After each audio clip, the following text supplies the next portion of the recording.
உங்களுக்கு திரௌபதி அம்மன் எவ்வளோ வலிமையான பெண் என்று தெரியுமா? அவள் ஒரு பெண் மட்டுமல்ல, அவள் ஒரு சக்தி.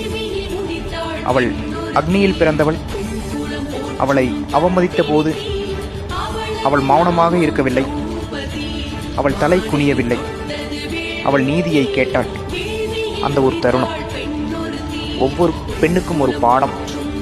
அமைதியாக இருக்கலாம், ஆனால் பலவீனமாக இருக்கக்கூடாது. அன்பு இருக்கலாம், ஆனால் அநியாயத்தை சகிக்கக்கூடாது.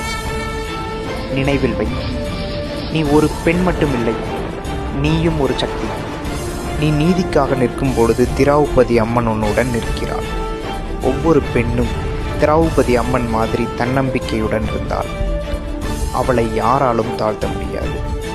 மேலும் இது போன்ற ஆன்மீக கதைகளுக்கு சேலம் தரிசனம் பக்கத்தை ஃபாலோ பண்ணுங்க.